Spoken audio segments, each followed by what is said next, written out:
Hello and welcome to this review of my DREVO Blademaster TE. This is a prototype sample of a Kickstarter dedicated gaming keyboard that hit the market in late 2018, and they hit their $20,000 target in less than 24 hours, eventually gathering more than 400 grand, so they definitely seem to have hit upon something that the gaming market wanted. DREVO approached me with the question of whether I wanted to review this keyboard for them. I agreed, but I found that there were problems with programming the main feature of the keyboard, which is understandable considering it's only a prototype, but I figured that I couldn't do it real justice with an only partially functioning pre-production sample on which I couldn't show its prime-time piece. As such, I decided to shelve the review at the last moment, but now that the keyboard has been released for over a year and its faults have doubtlessly been fixed, I decided to pull it out again because I'd actually put a lot of work into this project, and I figured it would be a shame to let it go completely to waste. The Blademaster has a unique feature which bears the droll title of Genius Knob, which is a rather curious name as in English this basically translates to Intelligent Penis. It's more or less a scroll wheel attached to the side of the keyboard here, and it's essentially a highly condensed 4-key macro cluster. The idea is that you can bind keys or macros to the following 4 actions: scroll up, scroll down, click, and double click. The Kickstarter page has examples of this being used in PUBG, for example, to use an energy drink, use a bandage, use a first aid kit, or use painkillers. An interesting idea for sure. You can also use the smart shaft in some other applications, for example to zoom in or out, or undo/redo in Photoshop, or simply use as a media cluster. So like the Wooting I reviewed around that time, its unique feature actually transcends gaming, and I think that's pretty cool as it makes the feature more useful and to a wider range of people. Now, I play a lot of games, so I tried out a couple of things with it, and I bound the wheel to actions that I normally can't easily bind things to, and I've come to the conclusion that I'm basically in two minds about the brilliant boomstick. So it seems that to me the natural thing to do is to bind key commands that you can't execute easily with the keyboard to it, right?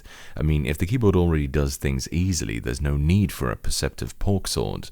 So I thought about what games have commands that you can't easily bind, and a few things came to mind. For example, I usually bind melee to mouse wheel up, a leftover from my Call of Duty days, which is a super useful bind normally because it allows you to react very quickly to a situation where you would need it, and it even kind of automatically activates if you run into someone and get startled. But in Rainbow Six Siege, for example, you can't bind only mouse wheel up, you can only bind mouse wheel up and down, and the latter you need to switch weapons, clearly an unacceptable oversight on the part of Ubisoft. So I bound it to V, but that's nowhere near easy enough to reach to be useful when your hand is here most of the time, so I can't really melee in that game, and that's where the judicious John Thomas comes in. And when I used it in-game, I found a critical weakness of this thing: it's located too far away. See, they put it just below row 1 when the escape key is, but that's too far away for your pinky finger to reach, see? Also, it's too stiff to quickly press twice with your pinky, so it wasn't actually meant for your pinky, it was meant to be handled by your ring and middle finger. And in fact, they acknowledge this because you can see them doing it in the demonstration as well. But this means that you have to take your fingers off the rest of the keys, which costs more time, and means you can't do it at the same time as move, for example. And again, the video shows this because his hand moves off the keyboard and onto the masterful manhood, and is using an item while standing still and doing nothing, so I don't think it was designed to be used in a pinch. And this is a critical weakness because the way I imagined it was that the whole point is that it's an alternative to keys that are not easily reachable. See, the wheel is too far away to use as a reflex like mouse wheel forward is. Instead, you need to make an active effort to reach it, so I might as well still use V. Personally, I would have expected the astute anaconda lower around the caps lock key, where you can easily reach it with your pinky finger and even kind of spasm into it when needed, so to speak. Or possibly even on the right side of the keyboard where you can use it with your mouse hand. In fact, maybe someone should make a gaming mouse with a second mouse wheel in the grip here, so you can bind 4 macros to that as well. I think that wouldn't be a bad idea, actually. Oh wait, I guess that's why it's got these 2 buttons here already. Also, the guileful gentleman sausage is too stiff. Pressing it tends to shift your keyboard around like this. That said, after some use of it and using it in some other games, I did find that it does actually have its uses. Although I mentioned that if it's too far out of the way you might as well use another button, in practice that's not doing it full justice, because when you try it out you'll find that the discerning ding ding dong is a lot easier to find than a key is, even if it's too far away. See, what I mean by that is that if I bind something to V, or basically any other key that's not these 6 or 8 or something, it's easy to accidentally reach for C or B or even G or anything but V basically, but because the school schlong is such a different object than a key, it's impossible to mistake for anything else. In other words, it provides a very well-defined macro area, and that's its real strength in my opinion.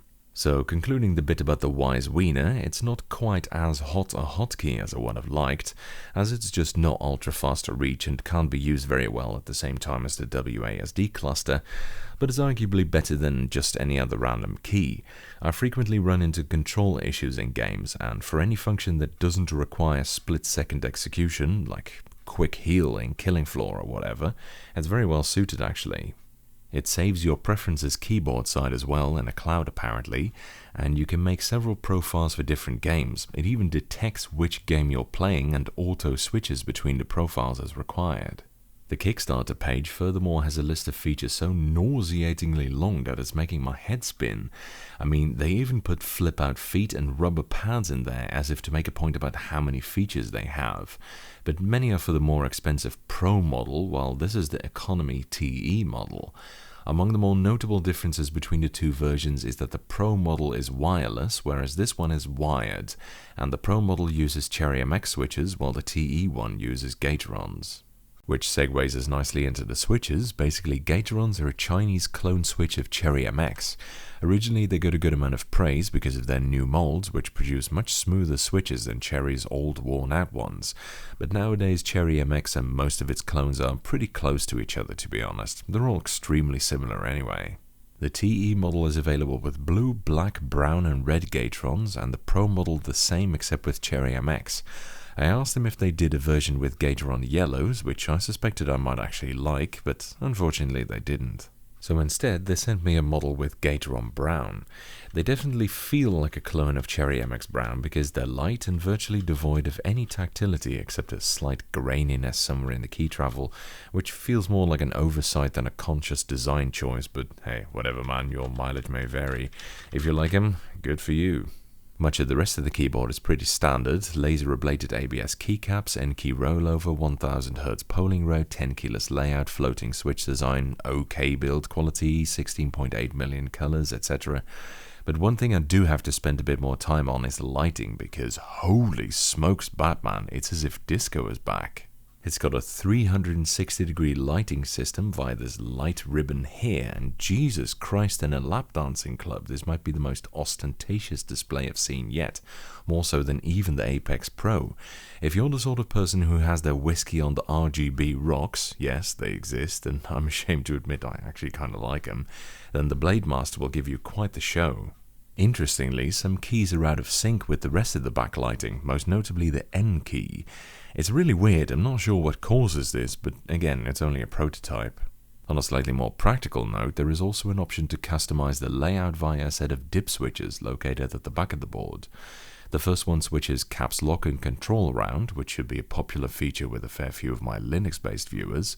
The second one switches the OS key and alt round, like on Mac, and the last two can be set to switch between QWERTY, Dvorak, Colmac and Minimac.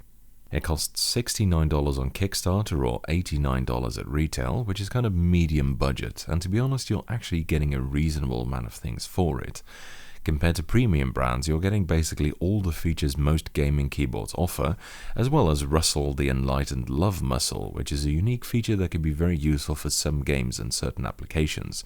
That is assuming they fixed it by now. The Pro version is a bit more expensive, $109 to $150, depending on whether you're a backer or not.